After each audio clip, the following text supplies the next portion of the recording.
നമസ്കാരം. ഇന്നത്തെ വിഷയം വളരെ ആരോഗ്യപ്രദമായതും എന്നാൽ വളരെ വിശേഷപ്പെട്ടതുമായ ഒരു സ്പെഷ്യൽ ക്രിസ്മസ് കേക്കാണെന്ന് മനസ്സിലായി കാണുമല്ലോ. കറിവേപ്പിലേക്ക് സ്വാഗതം. ഇന്നത്തെ ടിപ്സിൽ പുതുമയുള്ളതും വളരെ ഉപകാരപ്രദവുമായ പല കാര്യങ്ങളും ഉൾപ്പെടുത്തിയിട്ടുണ്ട്. വീഡിയോ അവസാനം വരെ കാണുക.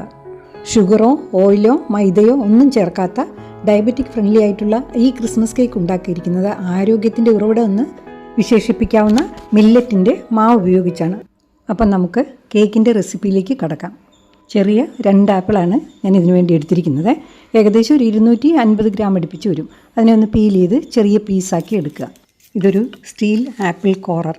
ഇതിൻ്റെ വില 250 ആയിരുന്നു. ഞാൻ വാങ്ങുമ്പോൾ ആമസോണിലും ഫ്ലിപ്കാർട്ടിലും ഒക്കെ അവൈലബിളാണ്.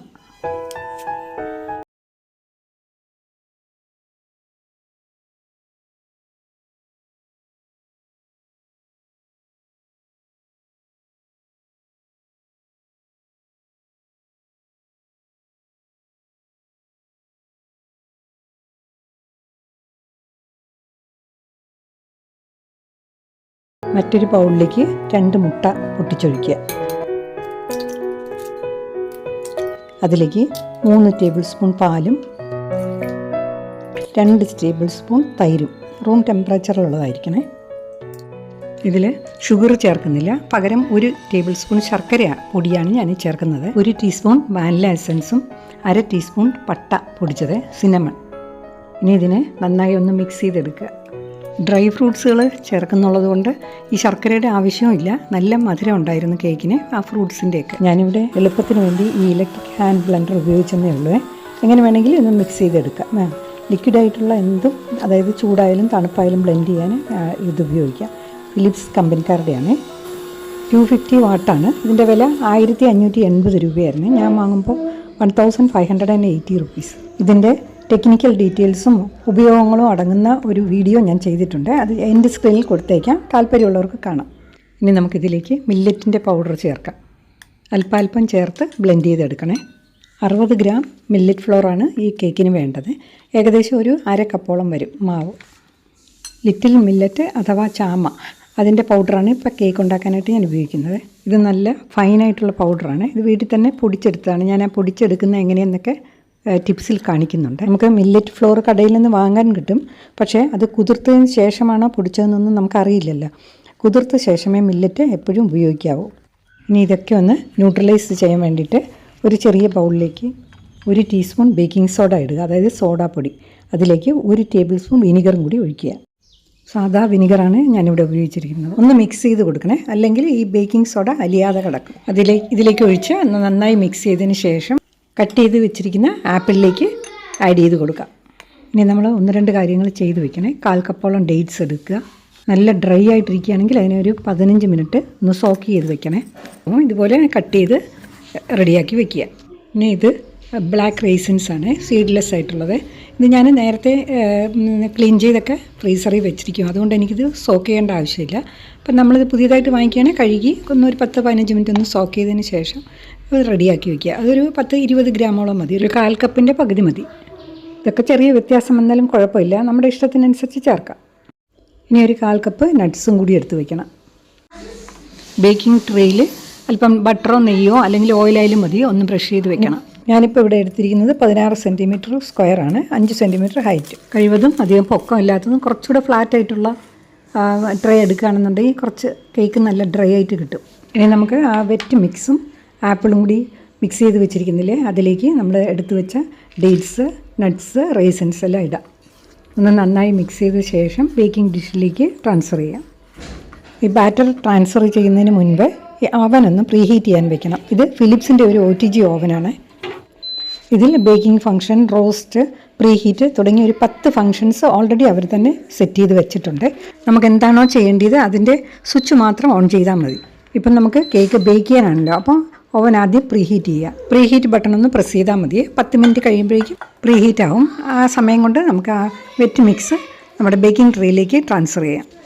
ഒന്ന് ലെവൽ ചെയ്ത ശേഷം ഡ്രൈ ഫ്രൂട്ട്സും നട്ട്സും ഒക്കെ ഡെക്കറേറ്റ് ചെയ്യാനായിട്ട് ഉപയോഗിക്കാം. ഞാനിവിടെ എൻ്റെ കയ്യിൽ വാൾനട്ട് ഉണ്ടായിരുന്നതുകൊണ്ട് അത് ഡെക്കറേറ്റ് ചെയ്യാനായിട്ട് ഉപയോഗിച്ചു. പക്ഷേ അതിനൊട്ടും ചേർച്ചയില്ലായിരുന്നു ടേസ്റ്റ് മേറ്റ്. വാൾനട്ട് വേണമെങ്കിൽ ഒഴിവാക്കാം. 1-2 തട്ടൊക്കെ കൊടുക്കണേ. അപ്പോൾ അതിൻ്റെ അകത്തുള്ള എയർ ബബിളൊക്കെ അങ്ങ് വെളിയിൽ പോകും. പിന്നെ അത് കളർഫുൾ ആവാൻ വേണ്ടിയിട്ട് ഡ്രൈ ചെറി ഉണ്ടെങ്കിൽ അത് ഉപയോഗിക്കാം. ഈ സെറ്റിംഗ് ഫെസിലിറ്റി ഇല്ലാത്തവർക്ക് ഓവൻ 180 ഡിഗ്രി സെൽഷ്യസിൽ ഒരു 35 to 40 മിനിറ്റ്സ് സെറ്റ് ചെയ്ത് ബേക്ക് ചെയ്തെടുക്കുക. ഇപ്പോൾ ഓൾറെഡി പ്രീ ഹീറ്റായി. ഞാനിതിനെ ഒരു 35 to 40 മിനിറ്റ്സ് ബേക്കിംഗ് ഫംഗ്ഷനിലേക്ക് വച്ചിരിക്കുകയാണ്. ഈ OTGയുടെ പ്രത്യേകതയാണ് നമുക്ക് ലൈറ്റ് ആവശ്യമില്ലാത്തപ്പോൾ ഓഫ് ചെയ്തേക്കുക. ബേക്കിംഗ് ഫംഗ്ഷൻ നടന്നുകൊണ്ടിരിക്കുമ്പോൾ ലൈറ്റ് വേണ്ടല്ലോ, ലൈറ്റ് അങ്ങ് ഓഫ് ചെയ്യുക. ആവശ്യമുള്ളപ്പോൾ ഇട്ടാൽ മതി. ഒരു 25 മിനിറ്റ് കഴിഞ്ഞപ്പോഴേക്കും അതിൽ ഒരല്പം ബട്ടർ ഒന്ന് ബ്രഷ് ചെയ്ത് കൊടുത്തിട്ടുണ്ട് ഒരു ഷൈനിങ്ങിന് വേണ്ടി. ഇപ്പോൾ ഒരു 40 മിനിറ്റ് കഴിഞ്ഞു. ഓവനിൽ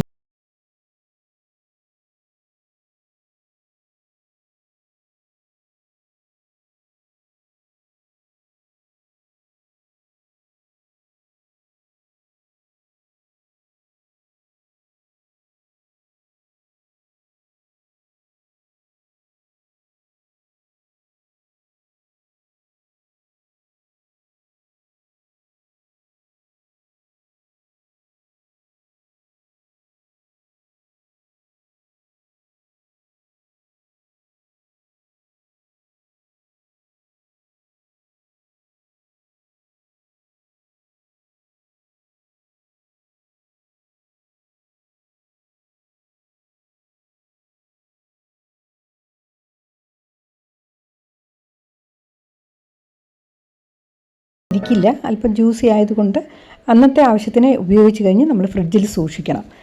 വളരെ ഹെൽത്തി ആയിട്ടുള്ളൊരു കേക്കാണ്. അപ്പോൾ അതുകൊണ്ട് എല്ലാവരും ഒന്ന് ട്രൈ ചെയ്ത് നോക്കുക. ഈ ക്രിസ്മസിനെ കുറച്ചൊന്ന് ഉണ്ടാക്കി നോക്കുക. പിന്നെ അല്പം കൂടി ഡ്രൈ ആയിട്ട് കിട്ടുകയാണെന്നുണ്ടെങ്കിൽ നല്ലതാണെന്ന് തോന്നിയത് കൊണ്ട് ഞാനിതിനെ ഒന്ന് സ്ലൈസ് ചെയ്ത ശേഷം ഒരു 15 മിനിറ്റ് കൂടി ഒന്ന് റോസ്റ്റ് ചെയ്തെടുത്തു. അപ്പോൾ ഇതെനിക്ക് അല്പം കൂടി ടേസ്റ്റ് ഉള്ളതായിട്ടും തോന്നി. കൂടാതെ ഡ്രൈ ആയതുകൊണ്ട് 4-5 ദിവസത്തിൽ കൂടുതൽ സൂക്ഷിക്കാനും പറ്റി. നമ്മൾ ഇത് ഉണ്ടാക്കുന്ന ദിവസം ഫ്രഷായിട്ട് കഴിച്ചതിന് ശേഷം ബാക്കി ഉണ്ടെങ്കിൽ നമുക്കിതുപോലെ ചെയ്ത് സൂക്ഷിക്കാം. ഇനി നമുക്ക് ടിപ്സിലേക്ക് കടക്കാം. മില്ലറ്റ്സിനെ കുറിച്ചുള്ള ചെറിയൊരു അറിവ് അതൊന്ന് വായിച്ചു നോക്കണേ.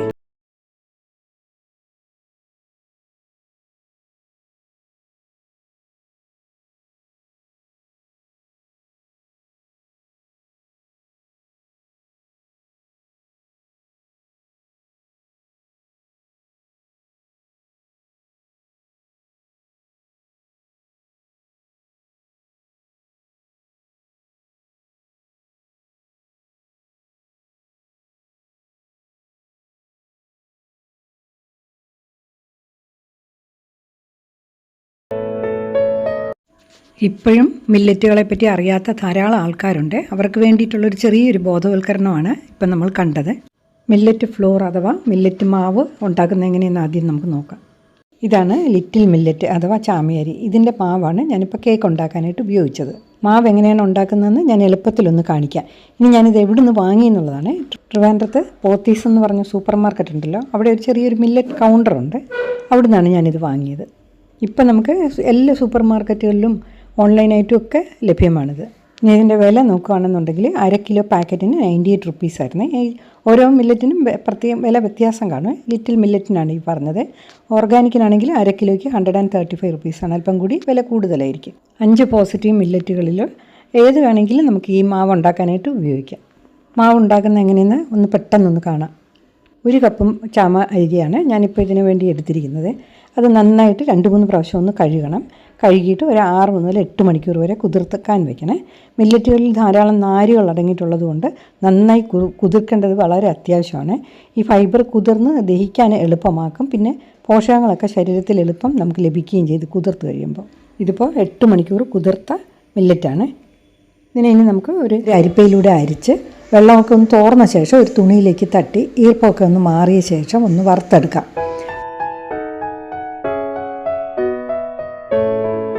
സ്റ്റൗ കത്തിച്ചൊരു പാൻ അടുപ്പിൽ വയ്ക്കുക.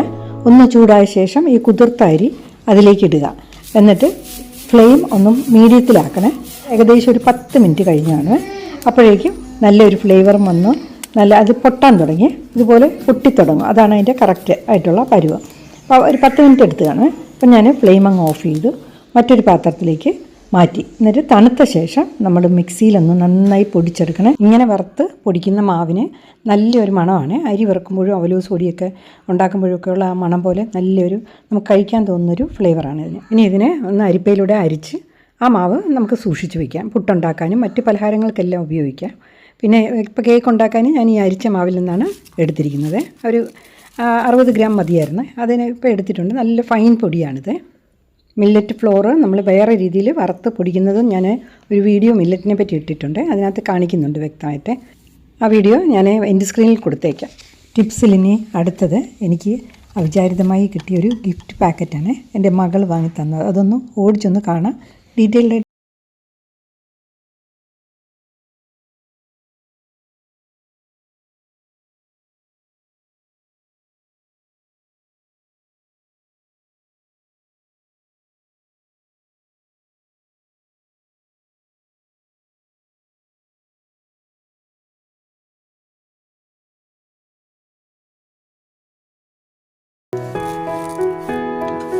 ഇതെന്താണെന്നറിയാമോ? ഇത് സ്റ്റീൽ ഐസ് ക്യൂബ്സ് ആണ്.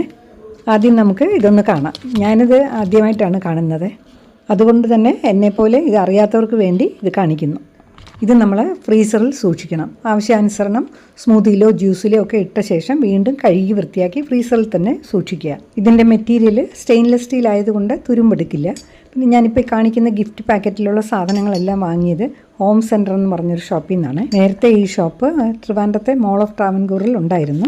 ഇപ്പോൾ അതങ്ങ് ക്ലോസ് ചെയ്ത്. വില അല്പം കൂടുതലാണെന്ന് തോന്നിയാലും നല്ലൊരു ഷോപ്പായിരുന്നു. അത് നമുക്ക് നല്ല ഇഷ്ടപ്പെടും. ഇത് ഡൽഹിയിലെ ഹോം സെൻറ്ററിൽ നിന്ന് വാങ്ങിയതാണ്. ഓൺലൈനായിട്ടും വാങ്ങാൻ കിട്ടും. ഫ്ലിപ്കാർട്ടിലും അവൈലബിൾ ആണ്.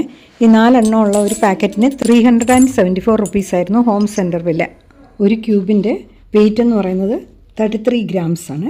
അതിൻ്റെ ഒരു സൈഡ് എന്ന് പറയുന്നത് 2.3 സെൻറ്റിമീറ്റർ ആണ്. പിന്നെ ഇതിൻ്റെ അഡ്വാൻറ്റേജസ് പറയുകയാണെങ്കിൽ നമ്മൾ ജ്യൂസിലോ കൂൾ ഡ്രിങ്ക്സിലോ ഒക്കെ ഇടുകയാണെങ്കിൽ ഈ ജ്യൂസ് ഡൈല്യൂട്ട് ആവില്ല. അപ്പോൾ നമുക്ക് ടേസ്റ്റ് അത് തന്നെയായിരിക്കും. പിന്നെ ഫേഷ്യൽ ട്രീറ്റ്മെൻറ്റിനോ ചതവൊക്കെ വരുമ്പോഴൊക്കെ നമ്മൾ ഐസ് കട്ട വയ്ക്കില്ലേ, അതിന് പകരം ഇത് കുറച്ചുകൂടി സൗകര്യപ്രദം. വീണ്ടും വീണ്ടും ഉപയോഗിക്കാൻ പറ്റും. റീയൂസബിൾ ആണല്ലോ. പിന്നെ അത് മാത്രമല്ല ഇത് ക്ലീൻ ചെയ്യാനും എളുപ്പമാണ്. പിന്നെ ഫ്രീസറിൽ മറ്റ് മണങ്ങളൊന്നും അബ്സോർബ് ചെയ്യില്ല. ഡിസഡ്വാൻറ്റേജസ് നോക്കുകയാണെന്നുണ്ടെങ്കിൽ ഇത് എക്സ്പെൻസീവ് ആണല്ലോ. സാധാ ഐസ് ക്യൂബ്സ് ഉണ്ടാക്കാനായിട്ട് നമുക്ക് വില കൊടുക്കണ്ടല്ലോ. ഫ്ലിപ്കാർട്ടിലും അവൈലബിൾ ആണ്. ഇതുപോലെയുള്ള 4 എണ്ണം ഉള്ള പാക്കറ്റിന് 200-നും 300-നും ഇടയ്ക്കേ വിലയുള്ളൂ. ഇത് നമ്മൾ വില കൊടുത്ത് വാങ്ങുന്നതുകൊണ്ട് ലാർജ് ക്വാണ്ടിറ്റിയൊക്കെ ഉണ്ടാക്കാനായിട്ട് ബുദ്ധിമുട്ടായിരിക്കും. നമ്മുടെ വീട്ടിലെ ചെറിയ ആവശ്യങ്ങൾക്കൊക്കെ നല്ലത്.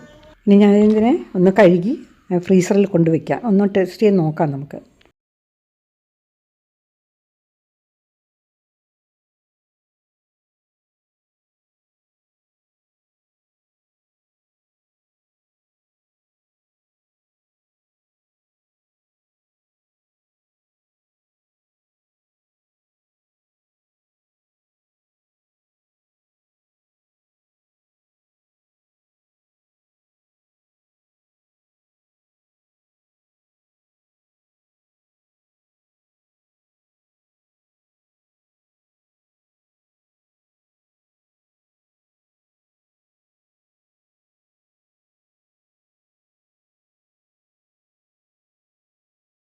ഐസ് ക്യൂബ്സ് എടുത്ത ഫുഡ് ടോങ് ആണിത്. ഇപ്പം ഞാൻ വാങ്ങിയതാണിത്.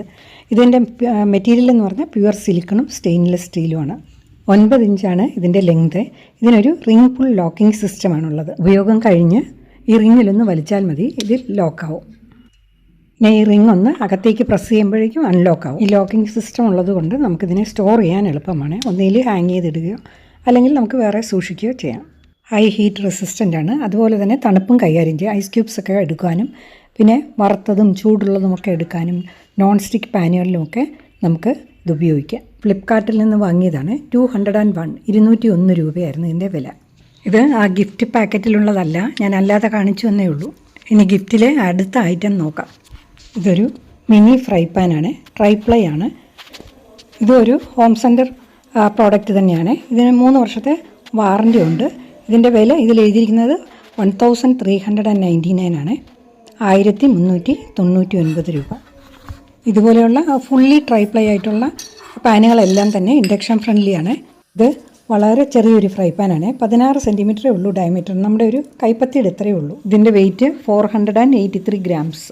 ഇത് കണ്ടില്ലേ, സൈഡിലെ എഡ്ജ് കുറച്ച് വൈഡാണ്. വിസ്താരമുള്ളതും പുറത്തേക്ക് അല്പം ചരിവുള്ളതുമാണ്. അതുകൊണ്ട് ചരിച്ച് ഒഴിക്കുമ്പോൾ ഒന്നും സ്പില്ല് ചെയ്ത് പോകില്ല, ഒട്ടും കളയില്ല. ഇതുപോലെ ഹോക്കിൻസിൻ്റെ അല്പം കൂടെ വലിയൊരു പാൻ എനിക്കുണ്ട്. അപ്പോൾ അതുകൊണ്ട് എനിക്കറിയാതെ ഇങ്ങനെ സൈഡ് ചരിച്ചൊഴിക്കുമ്പോഴേക്കും ഇത് ഒട്ടും സ്പില്ല് ചെയ്യാറില്ല. ഇത് ഫുള്ളി ട്രൈപ്ലൈ പാനാണ്. ഇത് ബോട്ടം ഡിസ്കിലേക്കാണ്. ഇതിനെ സാൻഡ്വിച്ച് ബോട്ടം എന്നോ അല്ലെങ്കിൽ ഡിസ്ക് ബേസ് എന്നോ പറയും. ഇത് തമ്മിലുള്ള വ്യത്യാസം കുക്കിങ്ങിൽ എങ്ങനെയാണെന്ന് ഞാൻ ഇത് അവസാനം കാണിക്കുന്നുണ്ട്. ഇതേ ടൈപ്പിലുള്ള പാൻ ഫ്ലിപ്കാർട്ടിലും അവൈലബിൾ ആണ്. വേറെ കമ്പനിക്കാരുടെ ആണെന്നേ ഉള്ളൂ, ഹോക്കിൻസിൻ്റെയും മിൽട്ടൻ്റെയും ഇൻഡസ് വാലിയുടെയൊക്കെ. ഗിഫ്റ്റ് പാക്കറ്റിൽ 2 ഐറ്റം കൂടിയേ ഉള്ളൂ, അതൊന്ന് കംപ്ലീറ്റ് ചെയ്യട്ടെ. ഇതൊരു മെലാമിൻ ടംബ്ലറാണ്, പ്രത്യേകതകളൊന്നുമില്ല. ഇതിൻ്റെ വില 149 രൂപ, 149 റുപ്പീസ്. ഇനിയുള്ളത് ഈ മെഷറിംഗ് കപ്പ്. പ്ലാസ്റ്റിക് അല്ല, നല്ല ക്വാളിറ്റി ഉള്ളൊരു മെറ്റീരിയലാണ്. ഇതിൻ്റെ കപ്പാസിറ്റി 300 ml. ഇതിൻ്റെ ഹോം സെൻറ്റർ പ്രൈസ് 299 റുപ്പീസ് ആയിരുന്നു, 299 രൂപ. ഇനിയുള്ളത് ഈ മെഷറിംഗ് സ്പൂണാണ്. 5 എണ്ണം ഉണ്ട്. 1 ടേബിൾ സ്പൂൺ, 1/2 ടേബിൾ സ്പൂൺ, 1